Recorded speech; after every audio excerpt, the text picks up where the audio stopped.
नमस्कार। मैं Shashi Prabha Saraswat, associate professor Hindi, Shri Kalyan राजकीय कन्या महाविद्यालय सीकर। आज के अध्ययन का विषय है कवि धूमिल।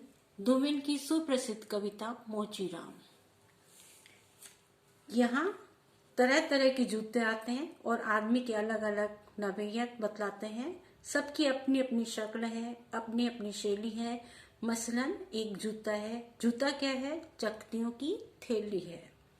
इसे एक चेहरा पहनता है जिसे चेचक ने चुग लिया है। उस पर उम्मीद को तरह देती हुई हंसी है, जैसे टेलीफोन के खंबे पर कोई पतंग फंसी है और खड़खड़ा रही है। निम्नलिखित पंक्तियां प्रगतिशील कवि धूमिल की प्रतिनिधि कविता मोचीराम से ली गई है। प्रस्तुत पंक्तियों में कवि ने वर्णन किया है कि मोचीराम के पास विभिन्न प्रकार के जूते मरम्मत के लिए आते हैं, जो विभिन्न लोगों की पसंद को अभिव्यक्त करते हैं। कवि ने जूतों के माध्यम से व्यक्ति की वास्तविक यथार्थता तथा मानसिकता का पता लगाने का प्रयास किया है।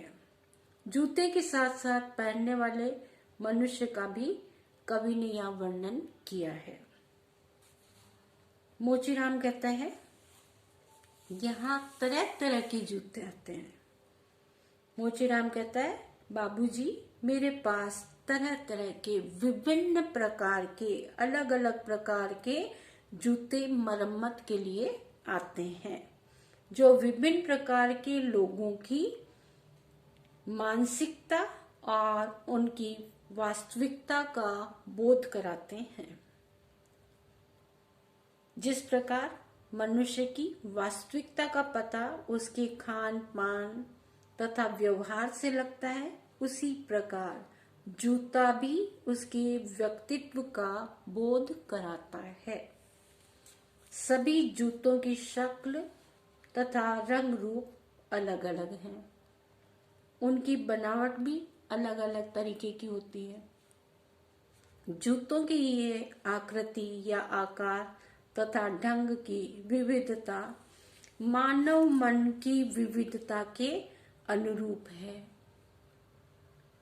अर्थात जिस भांति प्रत्येक जूते का अपना अपना रूप रंग तथा बनावट होती है, उसी प्रकार प्रत्येक व्यक्ति की अपनी अपनी आकृति तथा जीवन व्यतीत करने का अपना अपना ढंग तथा तरीका होता है, स्टाइल होती है। तो मोचीराम जी बता रहे हैं कि मैं दिन भर अपनी जूते गांठने की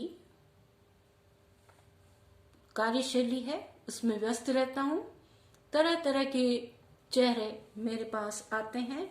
मैं लोगों के चेहरों को जूतों के द्वारा भांप लेता हूँ कि किस प्रकार का व्यक्तित्व वाला व्यक्ति है।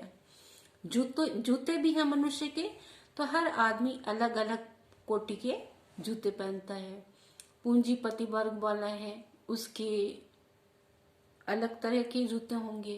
मध्यम वाले के अलग होंगे। बिल्कुल दरिद्र है, उसके चकतियों से भरे हुए, नाम तो उनका जूता है परंतु वह चप्पल और जूता है बिल्कुल टूटा फूटा, जगह जगह कारियां लगी हुई, इस प्रकार का वो जूता होता है।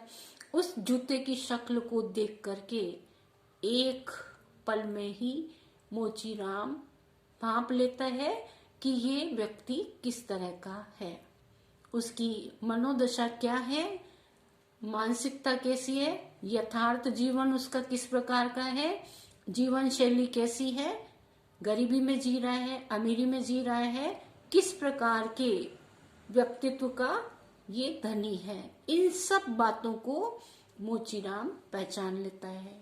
तो कवि को संबोधित करते हुए कहता है कि बाबूजी, मेरे पास दिन में पता नहीं कितने प्रकार के जूते आते हैं और मैं उन सब की मरम्मत करता हूँ और जूतों के माध्यम से इन सब चीजों को पहचान लेता हूँ कि ये व्यक्ति किस प्रकार की मानसिकता वाला या व्यक्तित्व वाला है। विभिन्न प्रकार के जूतों से विभिन्न प्रकार के आदमियों के व्यक्तित्व का पता चल जाता है। जैसे एक जूता मरम्मत के लिए आता है। जूता क्या है? कवि कहता है जूता क्या है? चकतियों की थैली है। इसे एक चेहरा पहनता है, इसे एक चेहरा पहनता है। कवि कहता है जूता क्या है? चकतियों की थैली जैसा है, अर्थात उसमें अनेकों चकतियां, जिसे हम कहते हैं पेबंद लगाना, कारी लगाना, कारी लगी हुई है, पेबंद लगा हुआ है, जगह जगह पेबंद लगा हुआ है।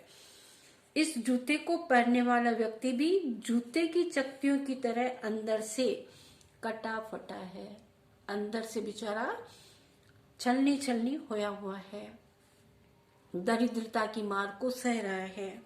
उसके चेहरे पर चेचक के अनेकों दाग हैं। चेचक के उन दागों ने उसके चेहरे की सारी सुंदरता को समाप्त कर दिया है। उस चेचक के दागों भरे चेहरे पर कभी कभी आशा को प्रोत्साहन देती हुई हंसी आ जाती है। कभी कभी वह व्यक्ति, निर्धन व्यक्ति है, वो हंस देता है। उस समय ऐसा लगता है मानो कोई, वो हंसता हुआ निर्धन व्यक्ति जो अंदर से दुखी है, बिल्कुल टूटा फूटा है अंदर से, वो व्यक्ति जूते की चकतियों की तरह अंदर से भी वो खोखला है, बिल्कुल टूटा हुआ है कि शाम की रोटी का भी मेरे कोई सर्तन नहीं है, किस प्रकार मैं शाम का भोजन अपने परिवार वालों को करवाऊंगा। ऐसा निर्धन व्यक्ति है, उसकी मनोदशा का कवि वर्णन कर रहा है कि वो थोड़ा सा जब हंसता है, मुस्कुरा देता है, तो ऐसा लगता है मानो कोई पतंग टेलीफोन के खंभे पर फंस गई हो और वो हवा में खड़खड़ा रही हो, हवा में हिल रही हो, खड़खड़ा रही हो, आवाज कर रही हो, इस भांति उसकी हंसी लगती है। कहने का आशय यह है कि मोचीराम के सामने जब वह मनुष्य हंसता है तो मोचीराम उसकी हंसी देख करके उसकी आशा को एक ऐसी पतंग समझता है जो टेलीफोन के खंभे से अटकी हुई है तथा हवा के चलने से खड़खड़ की आवाज करती है। विशेष टिप्पणी के अंतर्गत एक दो बिंदु आप ये लिखेंगे कि निम्नलिखित पंक्तियों में कवि ने विभिन्न प्रकार के जूतों के माध्यम से मानव मनोवृत्ति के अध्ययन का प्रयत्न किया है। उसके अनुसार भिन्न भिन्न आकार तथा व्यक्तित्व वाले मनुष्यों के जूतों की तरह मनुष्य के विचार भी अलग अलग होते हैं। मनुष्य भी जूतों की चकतियों की तरह अंदर से अस्त होता है, फिर भी टेलीफोन के खंभे में फंसी पतंग के समान उसे ऊपर उड़ने की, उन्नति की आशा की और बढ़ाता है। भाषा बिल्कुल सरल है, स्वाभाविक है, समासों का प्रयोग कहीं कहीं हुआ है। नई कविता की विशेषता से ये परिपूर्ण है। बहुत बहुत धन्यवाद।